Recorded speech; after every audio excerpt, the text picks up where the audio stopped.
Hariom friends. सभी को आत्मवंदन। इस प्लेटफॉर्म से हम निसर्गदत्त महाराज रमन महर्षि के द्वारा दिए गए ज्ञान को बार बार दोहराते हैं। उन्होंने जो सत्य के ज्ञान के अद्भुत सूत्र दिए, उनका बार बार चिंतन, मनन और निधिध्यासन जब हम करते हैं तो हमें उस सत्य का बोध होता है। वो सत्य हमारे लिए प्रकट हो जाता है। इन गुरुओं का कहना है, सत्य ही ज्ञान है और ज्ञान ही भगवान है। और वो सत्य या ज्ञान या भगवान आप स्वयं हो। उस सत्य को कहीं बाहर नहीं ढूंढना, उस ज्ञान को कहीं बाहर नहीं ढूंढना, उस भगवत सत्ता को कहीं बाहर नहीं ढूंढना। वो तो आप स्वयं हो, अभी हो, इसी क्षण हो। तो जो आप मानते हैं कि मैं अज्ञानी हूं, मैं बंधन में हूं, मैं अज्ञान में हूं, ये सब ही बंधन है। ये मान्यता ही बंधन है। आपने अपने को अज्ञानी माना हुआ है। आपने अपने को बंधन में माना हुआ है। यदि कोई व्यक्ति ने स्वयं को कुछ मान्यताओं के कारण, कुछ बिलीफ सिस्टम के कारण बंधा हुआ मान लिया, तो वो मुक्त कैसे होगा? एक ऊंटों का कथानक है कि ऊंटों का एक काफिला था। ऊंटों का सरदार और उसके साथ बहुत सारे ऊंट और उसके साथ दो चार उसके सहयोगी, अटेंडेंट। रात को वो एक सराय में रुके। ऊंटों के ऊपर जो सामान वगैरह है वो भी हटा दिया गया। ऊंटों के सामने चारा डाल दिया गया और हर एक ऊंट को उनके पैर में एक रस्सी से बांध दिया गया। ऊंटों को बांधने का तरीका होता है, उनके एक पैर में रस्सी बांधी और उसको पेड़ की जड़ से या किसी खूंटे से बांध दिया, ताकि रात को ऊंट इधर उधर भाग न जाए। उनको लगा कि एक रस्सी लाने में कम हो गई। एक ऊंट की एक पाँव को, एक टांग को वो नहीं बांध पाए क्योंकि एक रस्सी कम थी। अब बड़ी मुश्किल हुई। जो अटेंडेंट थे वो कहने लगे, एक को जागना पड़ेगा, दूसरे को जागना पड़ेगा, नहीं तो ऊंट इधर उधर भाग सकता है। तो वो सरदार के पास गए डरते डरते, हे सरदार, हमसे गलती हुई। हमने वहां से जितनी रस्सियां रखी, गिनने में गलती हो गई। जितने ऊंट है उससे एक कम रस्सी रही, तो एक ऊंट की हम जो है टांग नहीं बांध पाए। तो सरदार ने कहा, कोई बात नहीं, उस ऊंट के पास जाके तुम रस्सी बांधने का नाटक करो, जैसे कि तुम उसके पैर के चारों ओर रस्सी बांध रहे हो और फिर उसको खूंटे में रस्सी को बांध रहे हो। ऐसा नाटक करना। उस अटेंडेंट को बड़ा अजीब लगा, बट उसने सोचा सरदार बोल रहा है तो मैं तो जाके कर देता हूँ। उसने वैसा ही किया। उस ऊंट को उसके पैर के चारों तरफ रस्सी घुमाई, जैसे कि वास्तव में रस्सी बांध रहा हो, और उसको खूंटे में जाकर के भी वैसे ही नाटक किया कि रस्सी को वो खूंटे से बांध रहा है, और वापस आ गया और सरदार से कहा, सरदार, मैंने जैसा कहा था वैसा कर दिया। अब ऊंट वहां पे रहे ना रहे, मेरी कोई जिम्मेदारी नहीं। क्योंकि उसको संशय था, उसको इस बात का डाउट था कि सरदार ने जो कहा उससे कोई ऊंट रुकने वाला थोड़ी है। और रात को जाके वो सो गया। सुबह को उठे, जितने ऊंटों की रस्सियां थी वो सब खोली गई, और उसके बाद वो काफिला चलने के लिए तैयार हो गया। ये ऊंट जिसकी रस्सी नहीं बंधी थी, उसकी भी पीठ पे सामान लाद दिया गया, और सारे के सारे ऊंटों को पीछे से उसकी पूंछ पकड़ के हल्का सा थपथपा करके चलने का सुझाव दिया गया। सारे ऊंट आगे निकलने लगे और ये ऊंट वहीं का वहीं खड़ा था। इस ऊंट ने को कितना भी वो पीछे से धकेलता,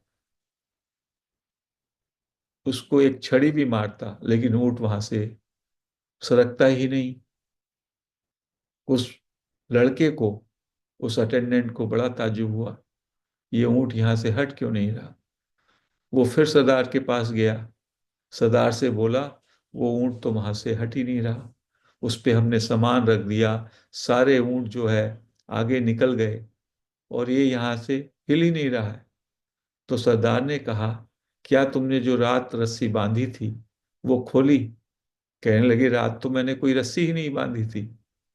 उसने कहा, नहीं, तुमने रस्सी बांधने का नाटक किया था और ऊंट ने उसको सत्य माना। अब फिर से आप रस्सी खोलने का नाटक करें, तब वो ऊंट फ्री महसूस करेगा।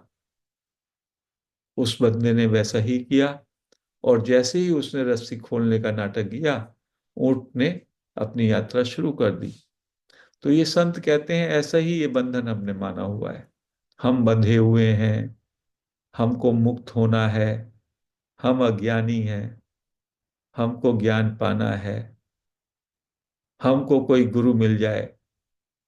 हमारे बिलीफ सिस्टम, कर्मों का सिद्धांत, पाप और पुण्य का, ये सारे का सारा जो भी हमारा कंसेप्ट और बिलीफ सिस्टम है, अवधारणाएं हैं, मान्यताएं हैं, इन्होंने ही हमें बांधा हुआ है। और फिर हम ने मान लिया हम बंधे हुए हैं और फिर हम मुक्ति की खोज में चल पड़ते हैं। तो पहले ये ही तो, इन संतों ने कहा, पहले ये देखो, क्या आप बंधे हुए हैं। और बंधे हुए हैं केवल मान्यता है, आपकी अवधारणा है, या वास्तव में आप बंधे हुए हैं। तो हमारा जो बंधन है केवल ये मैं है, मैं की मान्यता, कि मैं अलग से एक व्यक्तित्व हूं, मैं अलग से अहंकार, मैं को मैंने आकार दे दिया। तो ये जो ईगोइक पर्सनैलिटी है, जो मेरा व्यक्तित्व है, कि मैं देह, मन, बुद्धि, इंद्रियां हूं, एक अलग पर्सनैलिटी हूं, जिसका जन्म हुआ और जिसकी मृत्यु होगी, ऐसी अवधारणा ही बंधन का कारण है। ये माना हुआ बंधन है। यदि ये बंधन, जो कि एक मान्यता है, ये टूट जाए, यदि हम सत्य को जान लें, तो इमीडिएटली मैं मुक्त ही हूं, मैं फ्री ही हूं, मैं कभी बंधा हुआ ही नहीं था। बांधने की, केवल बंधने की एक अवधारणा है, एक इल्यूजन है। जैसे आपका ये व्यक्तित्व, सेंस ऑफ सेपरेशन, केवल मात्र एक इल्यूजन है। तो इन संतों ने बड़ी कृपा करके इस बात को बताया कि आप चाहते हो मुक्ति, आप चाहते हो आनंद, आप चाहते हो अमरता, आप चाहते हो असीम वैभव, असीम आनंद, वो तो आप हो ही। केवल जो आप मैं का, जो ये अहंकार का जो भाव है, अहम भाव, जो कि मन है आपका, वही बाधा है। मन की अवधारणा, मन के कारण मैं का जो ये लिमिटेड मैं, सीमित अहंकार, इसके आवरण के कारण जो सच्चा मैं है, जो स्वरूप है आपका, जो स्वभाव है आपका, सच्चिदानंद, वो आवृत हो गया है, वो ऑब्सक्योर हो गया है। तो जैसे ऊंट की मान्यता फिर से उस लड़के ने खोलते, रस्सी का अभिनय करके खोल दी, ऐसे इन गुरुओं ने, जैसी वो इस बात को हमें समझा देते हैं और हमारी ये मान्यता, हमारी ये अवधारणा गिर जाती है, तो हमें अपना स्वाधीनता, अपनी फ्रीडम, अपनी मुक्ति का एहसास हो जाता है कि मेरा तो जन्म नहीं हुआ, मेरी तो मृत्यु नहीं हुई, मैं तो प्योर अवेयरनेस हूं, मैं तो प्योर अवेयरनेस हूं, मैं तो अजन्मा हूं, मैं तो अनादि हूं। और उसकी कुंजी क्या है? मैं होने का भाव, या मैं का भाव, जो हमेशा ज्यों का त्यों रहता है जब से मेरा जन्म हुआ, और जिसका एहसास मुझे 2 और 3 साल की अवस्था में हुआ, बचपन में, तब से वो ज्यों का त्यों चल रहा है, और जब तक मेरी मृत्यु होगी तब तक वैसा ही रहेगा। ये उसकी कुंजी है, कॉन्शियसनेस, बीइंगनेस, नोइंगनेस। तो इस कुंजी को, बस इस कुंजी को पकड़े रहें पूरी निष्ठा से। और इस कुंजी से, ये कुंजी क्या है? ये एक द्वार है। जब ये बाहर खुलता है तो शरीर और मन के साथ युक्त होकर के संसार का निर्माण कर देता है, और जब ये अंदर खुलता है तो ये परम पद पे ले जाता है, अपने स्वरूप में, जो हमारा अंतिम स्वरूप है, अंतिम सत्य है, उसका बोध करा देता है। तो इन गुरुओं ने साक्षात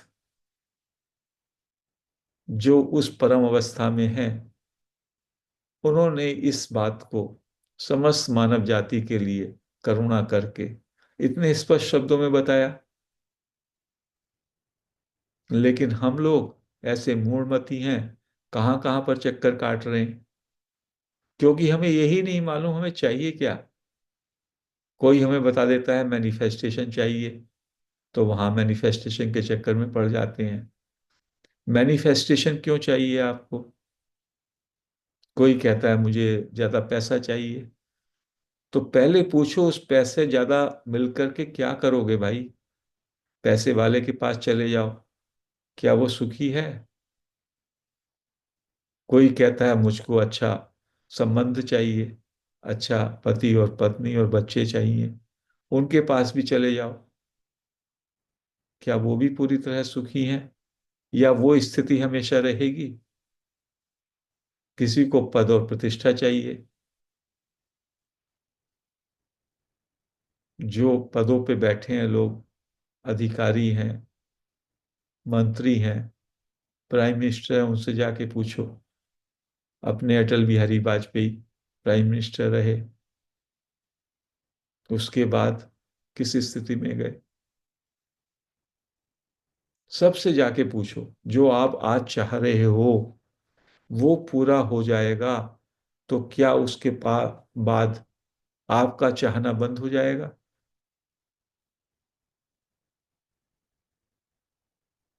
तो ये जो मैनिफेस्टेशन है, इससे क्या मिलना है? इससे हो सकता है साल, 2 साल, 4 साल आप किसी चीज में, यश वैभव में, खुशी में रहे, बट वो खुशी का अंत होना है। तो आपको पहले यही पे जांच करना है कि मुझको ऐसा आनंद चाहिए, ऐसा अमर जीवन चाहिए, जो मेरा वास्तव में है, जो शास्त्र और उपनिषद कहते हैं कि भाई आपका तो जन्म नहीं हुआ, आपका तो मरण नहीं हुआ, आप तो अमर हैं, आप तो सत्स्वरूप हैं।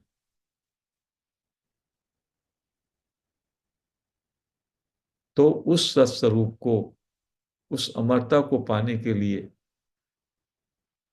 दूसरी जगह पर जाते हैं आप। चाहिए आपको डायमंड, और चले गए कोयले के व्यापारी के पास, कोयले की दुकान पे। तो कोयले की दुकान पे क्या आपको डायमंड मिलेगा? तो पहले तो किसी भी जिज्ञासी को ये निर्णय करना होगा उसे चाहिए क्या। कहीं भी कोई जाता है और वहां पर जाकर के उसको यही नहीं मालूम कि उसके जीवन का लक्ष्य क्या है। तो पहले तो आप अपने जीवन के लक्ष्य के प्रति निश्चित करें कि मुझको तो इस जीवन का जो परम लक्ष्य है, जो जीवन का उत्कर्ष है, अपने स्वरूप का बोध, , आत्मा का स्थिति, चेतना की स्थिति, वो मेरे जीवन का लक्ष्य है। क्योंकि चेतन तत्व तो ना मरता है, ना जन्म लेता है। जन्म और मृत्यु तो इस शरीर का होता है। और जब एक बार आपको ऐसा कुछ भी टीचर मिल जाए, ऐसा कुछ ज्ञान मिल जाए, ऐसे गुरु की वाणी मिल जाए, तो फिर आपको पूरी निष्ठा से, पूरी भक्ति से उस ज्ञान को के शरण में आना चाहिए। क्योंकि ज्ञान ही गुरु है, और वो ज्ञान आपके अंदर है। वो गुरु ये नहीं कह रहा मैं तुमको ये ज्ञान दे रहा हूं, मैं तो तुमको केवल जागरूक कर रहा हूं। जैसे गुरु निसर्गदत्त महाराज कहते कहते जो ये आई एम है, नॉलेज दैट यू आर, यही गुरु है, यही कुंजी है, यही द्वार है। तो इन गुरुओं ने बड़ी कृपा करके पूरा लगन और मेहनत से उस परम पद को पाया, और फिर लगातार 40 साल 50 साल समस्त मानव जाति को बार बार सचेत करते रहे। निसर्गदत्त महाराज तो मुंबई के संत थे, मुंबई वासी उनको कितना जानते हैं, उससे ज्यादा खाने पीने की दुकान को ज्यादा जानते हैं हम लोग। वहां की बालूशाही अच्छी है, वहां की रबड़ी अच्छी है, वहां की मलाई कुल्फी अच्छी है। तो यदि हमारा स्तर वो है, तो निश्चित ही हम इस ज्ञान के काबिल नहीं है। हमें तो कोयलों की तलाश है। निसर्गदत्त महाराज जहां रहते थे, उसके आसपास के चाल वाले, उनको ही ये अनुभव नहीं था, उन्हीं को ये भान नहीं था कि यहाँ पर परम पद, साक्षात पर ब्रह्म हमारे बीच मौजूद है, और विदेशों के लोग आकर के उसका लाभ उठाते थे। यही हम सब लोगों की यही व्यथा है। कहाँ कहाँ भाग रहे हैं, कहाँ कहाँ दौड़ रहे हैं, और जो अपने अंदर तो गुड़ है और बाहर गोबर है, और गोबर के पीछे भागते हैं। ये गुरु कहते हैं ये गुड़ रूपी ज्ञान, मीठा ज्ञान, ये भगवान आप स्वयं हो। स्वयं के प्रति निष्ठा रखो। और आप भाग पड़ते हैं, कहीं किसी का फोन आएगा, वहां पे एक बहुत बड़े महात्मा जी हैं, चलो वहां चलते हैं। फिर किसी ने कहा वहां पे रिट्रीट है, वहां चलते हैं। कितना दौड़े हैं। किसी ने कहा ये पुस्तक, भागते रहते हैं, दौड़ते रहते हैं। ठहरें, ठहरें, रुक जाएं, और अपने भीतर बस थोड़े समय के लिए अपने भीतर उस शांति को, उस सहजता को महसूस करें, जिसमें वो है भाव, अपने होनेपन का भाव, अपना चेतन स्वरूप का बोध हो जाता है। लगातार निसर्गदत्त महाराज मी आहे, मी आहे, लगातार इस बात को समस्त मानव जाति को कहते रहे। जब लास्ट स्टेज में उनको कैंसर हो गया, तभी भी उन्होंने इस सत्य का उद्घोषणा करने से नहीं रहे, लगातार बताते लोगों को। कितने लोग उनके इस बात से प्रभावित होकर, इस सत्य से प्रभावित होकर के उपलब्ध हो गए, बुद्ध बन गए। और मुंबई नगरी के लोग, उनको खुद नहीं मालूम, महाराष्ट्र में कितने लोगों को मालूम है, और कहाँ कहाँ हम लोग इधर उधर भटक रहे हैं। तो हमको सब में पहले ये निश्चय करना है, ये जांच करनी, क्या तो मेरा उद्देश्य है, और क्या ये उद्देश्य जीवन का लक्ष्य है उस गुरु पे जाकर, वहां जाकर ये मेडिटेशन करके वो पूरा होगा।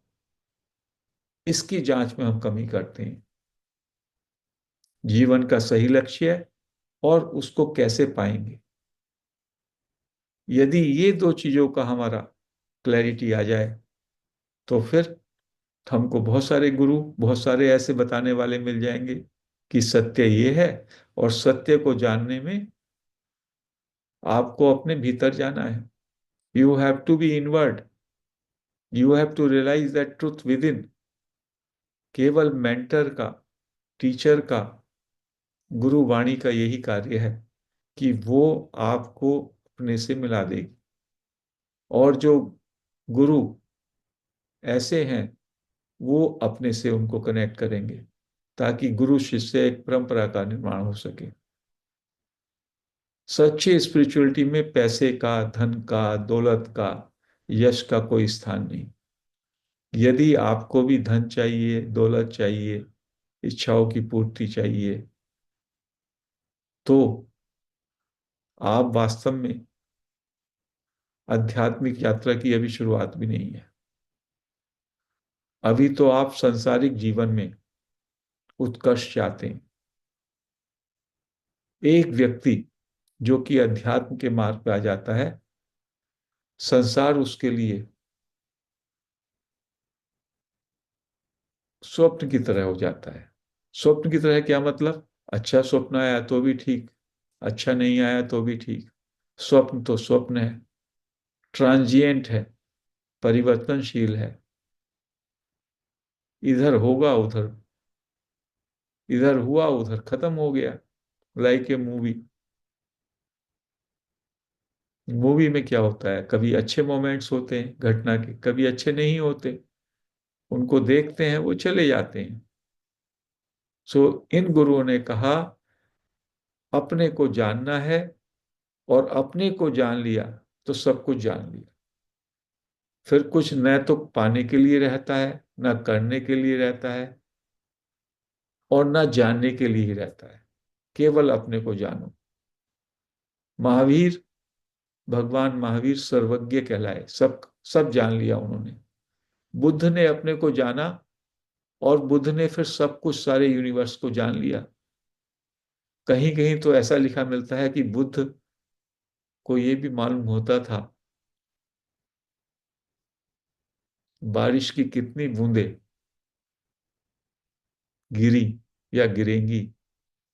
एक बार जब आप अपने अंदर को जान लेते हैं, और ये मान लेते हैं मैं ही समस्त सर्वात्मा हूं, मैं ही सब जगह व्याप्त हूं, तो सारी सृष्टि में जो भी हो रहा है, आप उससे भी पूरी तरह से जुड़ जाते हैं। तो अपने होनेपन के एहसास में रहिए। अपने होनेपन का एहसास हमेशा तरोताजा होता है, फ्रेश। उसमें ना पास्ट है, ना फ्यूचर है। उसी का नाम बीइंगनेस है। उसी को कॉन्शियसनेस कहते हैं। आप हमेशा उपस्थित रहते हैं, यू आर ऑलवेज प्रेजेंट। आपका शरीर कितना बदल गया? बचपन की फोटो लगाओ, 10 साल की लगाओ, 20 साल की लगाओ, और अब की लगाओ, और मिला लो। Is it the same? आपकी इच्छाएं देखिएगा, डिफरेंट इच्छाएं कैसे बदलती हैं, विचार कैसे बदलते हैं, सेंस ऑफ राइट और रॉन्ग, बुद्धि कैसे बदल रही है।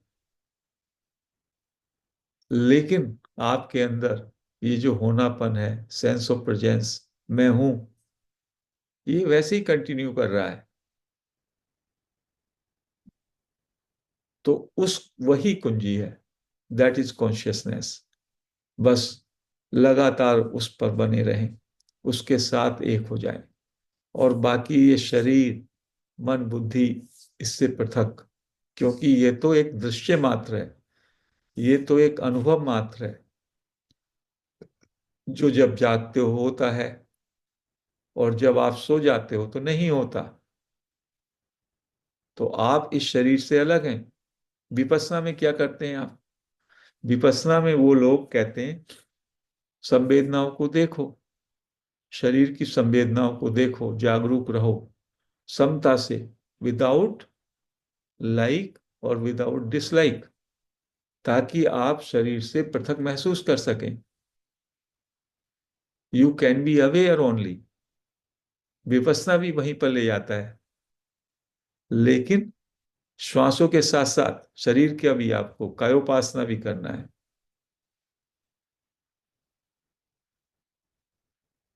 तो ultimately you are the pure awareness, you are the beingness, उसमें आपने को ठहरना है। उसको ठहरने के लिए कोई लंबे मेडिटेशन प्रक्रिया की जरूरत नहीं।